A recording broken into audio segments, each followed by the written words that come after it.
Kamusta? Mabuti naman. Nag-i-enjoy ka ba ngayon? Oo naman. Ang dami na ng tao, no? Oo nga, ang dami-dami. Glasgow Barrio Fiesta. Anong pinagkakabalahan mo dito sa Glasgow? Ngayon, nagtatrabaho ako dito ngayon as a nurse for 20 years na. Ano yung pinaka-pressure being a nurse? Yung situation ng work, yung staffing minsan. Oo. Pero okay naman kasi supportive naman so far yung mga tao dito sa Scotland. Respected, no? Ang mga Very Pilipino respected rito. ang mga nurses dito. I heard gumamit ka ng MX3 capsule for so long. Gaano na ka ba katagal na you are taking MX3 capsule? Uy, ang tagal na talaga. Kahit sa Pilipinas pa ako, gumagamit ako ng MX3. Matanong ko, bakit MX3? Kasi dito sa Glasgow, Europe, ang dami ng mga food supplements. Kasi ang MX3, nare-relax ako. Yung maganda ang feeling sa katawan. Super, believe ako sa MX3. Wow, talaga ha? Kaya loyal ako dyan. Loyal ka talaga. So, marirecommend mo ba siya with fellow nurses? Yes, of course. Maraming mga nurses gumagamit din ng MX3. MX3, dito ka bilib.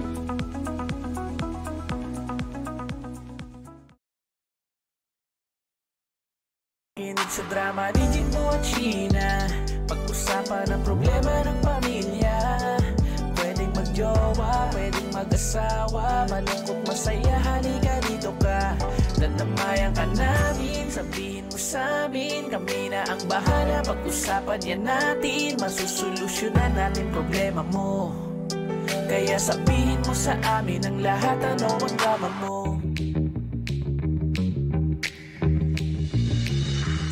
Same, pero iba! We are number 106.7 Energy FM. Panggawag mong sabihing radyo, sabihin mo Energy! Ayan, dahil wala si Jimbo, syempre, nabibingi ka ba? Hindi naman. Sakto lang. O, ba't wala? Ayan. Wala. Ayan! It's a perfect!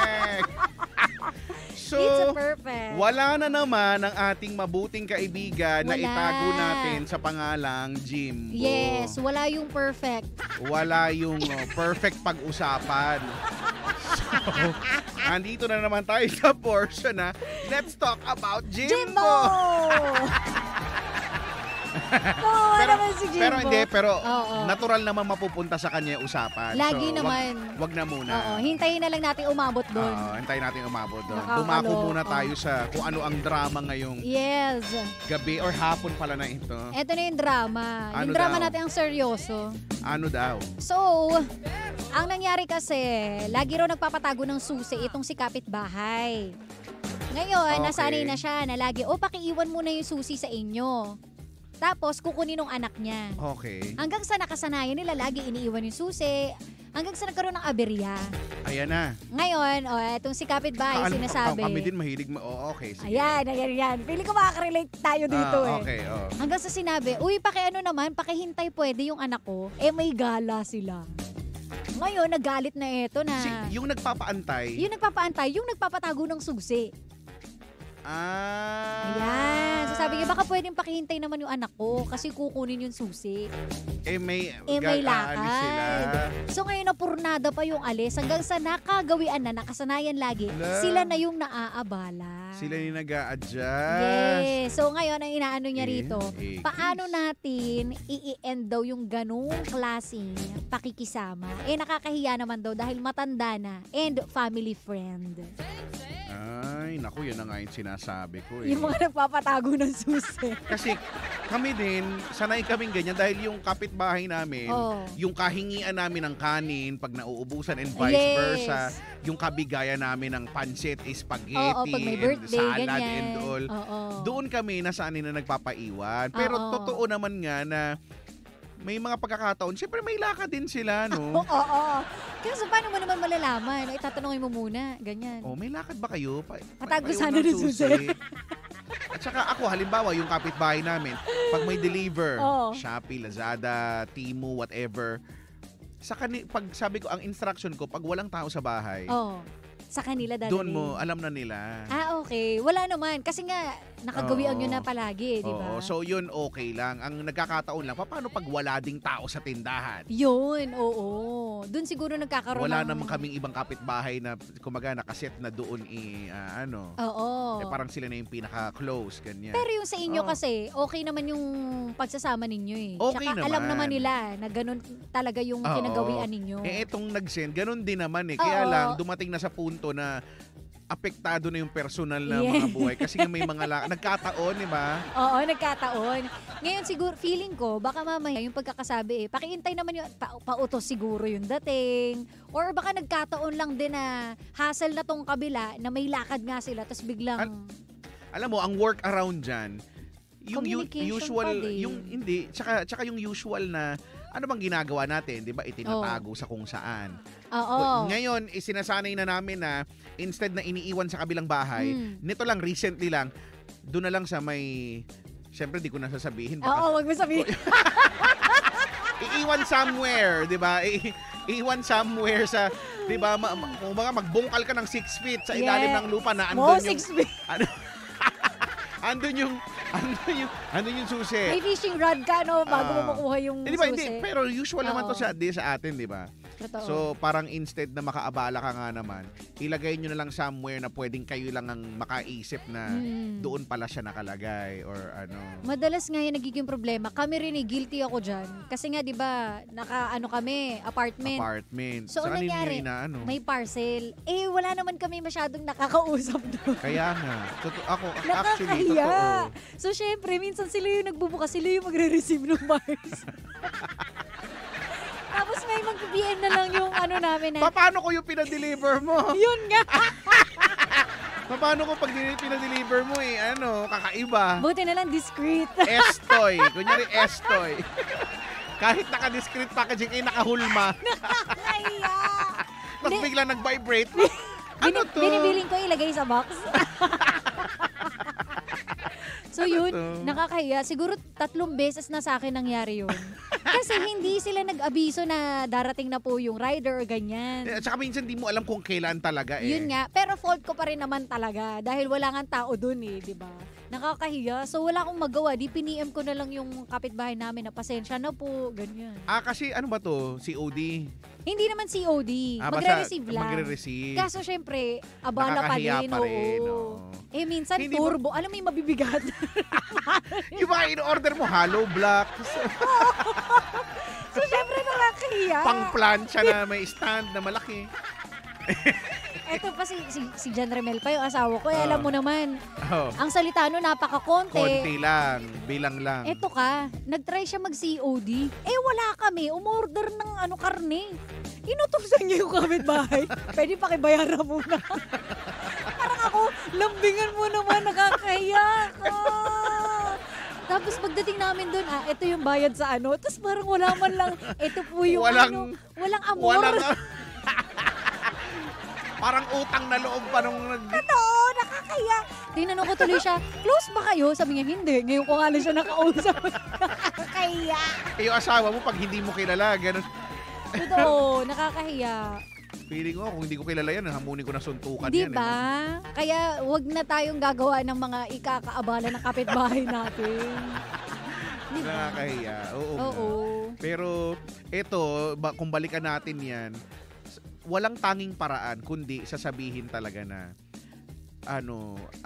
siguro suggestive. Parang try nyo siguro po kasi may lakad din po kami ganyan sabihin nyo naaabala na po kasi kami sa susi ninyo yung lakad namin papaano.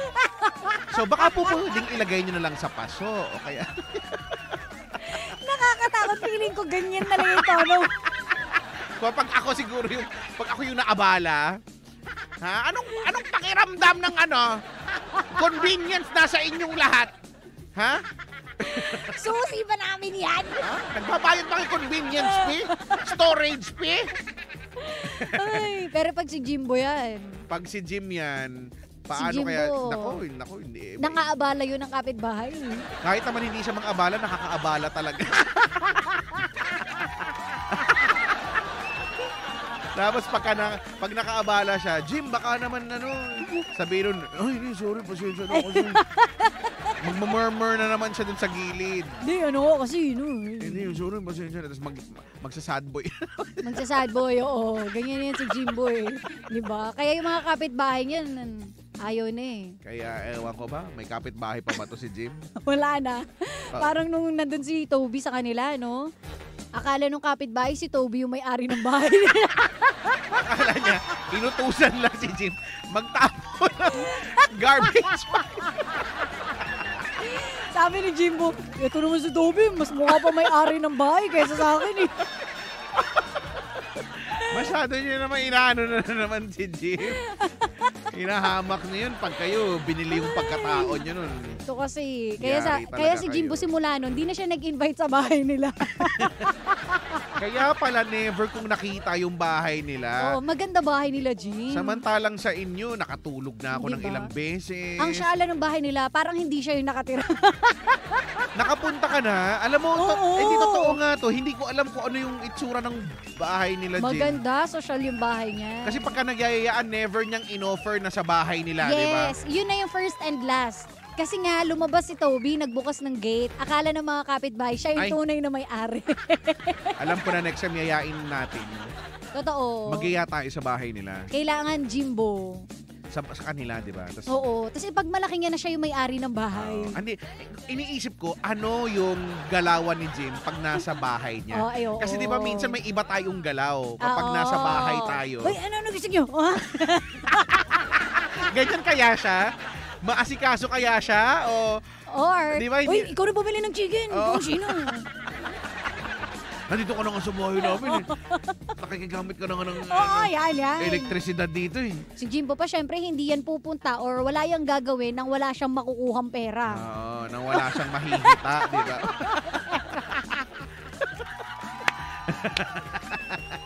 Di ba? Pero iniisip ko, ano kaya, no? Malay mo naman. Oo. Malay mo naman pala, ang Jimbo, galante pala. Eh, malay natin. Hindi, Di ba? nag-ambagan kami nun eh.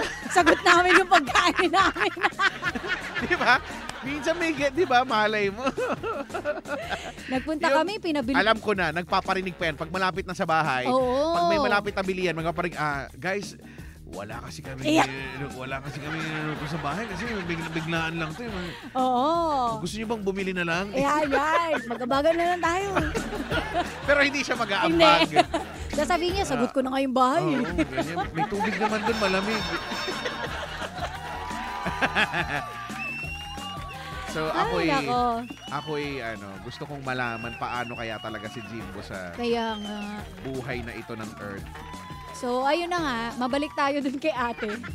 So kay ate, Sabi rito, duplicate is the key. Sabi. oo nga, duplicate. Eh, kaso nga, ang system nito iiwan niya yung susi. Ba't nga hindi na lang mag-duplicate, no? Or baka bata yung anak, Oo nga. di ba? Pwede niya namang utusan yung anak niya, eto mag-duplicate ka. Madali lang naman mag-duplicate. Kaya nga. Dadalhin mo lang naman yan sa aantayin mo lang meron. Pero minsan may susi na hindi kumakagat kapag Ay, dinuplicate. kapag, hindi, kasi pag hindi maayos yung pagkakagawa ng duplicate. Oo. Di ba? Pero, most of the time naman, gagana naman talaga yun. Oo. At Basta saka, ayusin lang yung, pagkakagawa. so mag-duplicate. Oo, Yan yun lang ang ang solusyon. moral of the story ay triplicate, quadruplicate, Meron bang ganun? quintuplicate. Wow. Charot. Nagkukwentuhan lang naman tayo. sorry. Pero yun talaga. Mag-duplicate Kung kayo ilan ng yung susi. kailangan gumamit para hindi nyo iniiwan sa 6 wag feet burara. under the ground. Kaya nga, wag burara at wag ding durara. Oo. Yung nagdudura sa kung saan saang kalsada. Kaya nga, tas iniipon pa, no? Yung mga ganun pa. Tapos alam mo yung, Ayoko yan. yung may buwelo, Naiirita ako. makikita mo yung talon talagang palobong ganun. No? Bakit pag nakikita ako, pag narinig ko yun, nadudugyutan na kaagad Ang sagwa. Huwag niyang gagawin yan, ah. Ay, naku. Pwede daw gawing business model, parcel receiver. Tapos may claim fee sa kapitbahay. Hoy, ang galing ni James. Sabi ni James. Ang daming naisip. Business-minded, no? Oo nga, no? O malay mo. Pwede yan. Duplicate talaga. Wala naman tayo magagawa eh. Kung kunwari sumuma yung loob ng kapitbahay, kung naabala sila. Diba?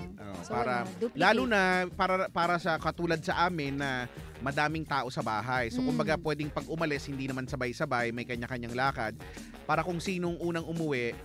So may kanya-kanya kayong susi? May kanya-kanyang susi, may daladalang susi. Ang taroy. So dapat ganun para walang problema kasi nangyari na rin yan sa amin. So miscommunication tapos dumating kami nakalak yung pintuan. So lahat kayo wala susi.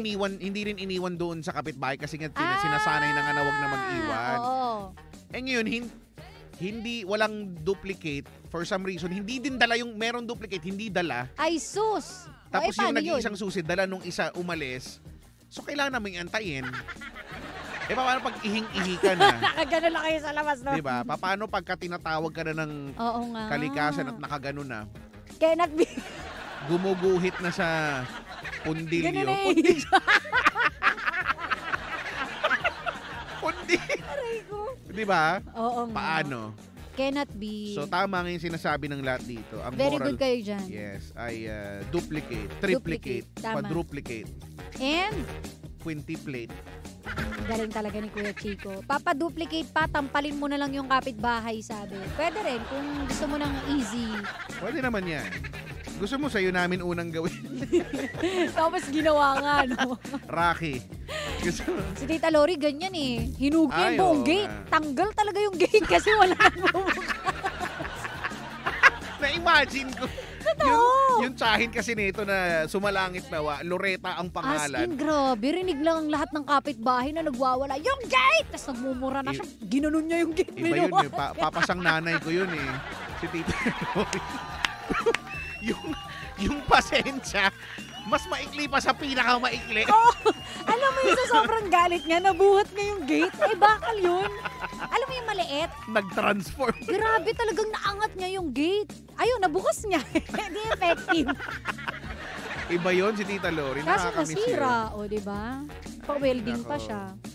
At least nabuksan niya. Oo. At least, diba? Adrenaline rush talaga yun. At Grabe least yun. yung galit niya, yung gigil niya, nabuksan niya, diba? Kaya pala, no? Si Tita Lori yung tipong makakabuhat ng ref Totoo. kapag ka, diba? Pagkagalit. Pagka emergency. Kaso after nun, himatayin siya kasi yung sugar niya. Yun nga, at least nabuhat niya, diba? Ay, sumalangit nawa. Malangit nawa, Loretta. Oh, well, Papel. O, ayan ate, ha. Ang dali na ng solusyon. Duplicate is the key. Duplicate, triplicate, quadruplicate, and Ang hirap naman kasi nung dulo. Pwede ano na lang, copy-paste. quintuplicate. Kahit i-spell ko yun, ang hirap eh, pang thesaurus. Diba nga? O, alam nyo na ha. Yan lang. Dahil dyan, Yun lang. yun lang. Wala pa, marami pa tayong pag-uusapan. Meron pa? Oo, Ano ba yung pag-uusapan natin? pag-uusapan natin yung sipag ano? na ginagawa ni Irvin. Kaya nga. Sabi ko sa kanya, yung mga nagre-review rito, wag na mag-aral. Kaya mo yan, yung may maingay sa paligid pero nakakapag-aral ka, nakakagawa. Hindi. Ako hindi ko kaya Ako din talaga. hindi. Kailangan ko niya, nagagawa ko ng script. Kailangan ko ng in the zone ako. Kailangan ko ng lugar na kung saan ako lang yung nakakaintindi ng mga bagay-bagay. Oo. Walang ingay, walang kahit na ano. Pero na-amaze ako eh. Tipo, nakakapag-solve ng Diba? mathematical equations. Meron pa siyang nakakagawa siya ng mga graph. calculator. Kaya nga. Hindi ko kaya yan. Mamamali talaga ako. Ako din. Yung mga simple nga lang, naalala mo yung mga sa accounting, ano yung basic accounting, yung babalansihin mo. Di ba Ano may yun? problem Oo, yan, oo, di ba? oo. Kung kumaga, DJ Sheena put up a store, ganyan. Yes. So, she bought blah blah blah blah. 'Di ba yung Oo. mga yung assets and liabilities, 'di ba? Grabe naman ang hirap naman yan. 'Di ba? 'Di ba Oo. dumaan tayong lahat sa ganon, 'di ba? Tapos dapat sa dulo balanse 'yon. Na never kong nabalanse sa Ako buong din. buhay ko talaga. 'Di ba may papel pa na malaki yung Oo. ay talaga, Pasensya promise. na. Kasi nag-remedial ako eh. Hindi ko alam kung paano ko naipasa 'yon. Di ba? Siguro nangopya ako pero wag niyong gagawin. Pero Ay, totoo yan. hindi ko alam. Basta ang hirap. Sabi ko nga doon sa teacher, ma'am, yung sarili ko nga hindi ko mabalanse. Ito pa. Ko Kaya nga. Ang hirap-hirap ng math kasi. Hindi nga ako mabalanse. Pero parang pag tinignan mo, parang madali lang naman dapat, di ba? Kasi, Pag yung teacher gumagawa, ang dali. oo, kasi di ba, parang yung keyword nung asset at saka liabilities, Oo. di ba? Yung accounts payable and accounts receivable, yung mga, Ang hirap. alam mo, ewan ko, hindi ko talaga, high school namin yan yung Hindi ko nagsimula. trip yan. Algebra lang gusto ko, Ay, tsaka geometry. paano ba yung algebra? Yung XY? Yun yung mga XY. Yung Ah, foil method. Ako ganyan. naman, siguro okay lang. Kaya lang, naniniwala kasi ako na dapat hindi na natin pinapahalagaan at hinahanap yung value ng X. Oo Kasi nga eh. nakaraan na yun. Kumbaga, if there is a certain value ng X natin, mananatili na lang siya sa special part ng puso natin Grabe naman yun. na kung saan siya lang naman yung naandun. Pero hindi ka na kailangang pumunta pa doon at tumambay Uy, doon. ba't gano'n yung boses mo? Siguro. Nakakaiyak. Kumakuha lang naman tayo sa math. Naging madra. Grabe naman yun. Naging yung shifting ng mga emosyon. Kaya nga. Roller coasters of emotion Diba? kasi, Sheena. Ganun talaga sa buhay. Alam mo, sa araw-araw natin, di ba, pwede naman tayo maging masaya. Paminsan, kailangan din natin maging malungkot. Lalo na if that is what is being asked of you. Grabe So, naman. kung ang pagkakataon ay hinihiling na umiyak ka, kailangan mo umiyak. Hindi Kung pa pwedeng pagkakataon, hindi na lang. alam mo, gustuhin ko mang hindi ka paiyakin. Kaya lang, darating ang punto na hindi ko man sadyain, Sheena. Huwag ka Pero naman salita. Tama na, masakit. mapapasama ko yung loob mo. Yung labas ko. Yung labas mo.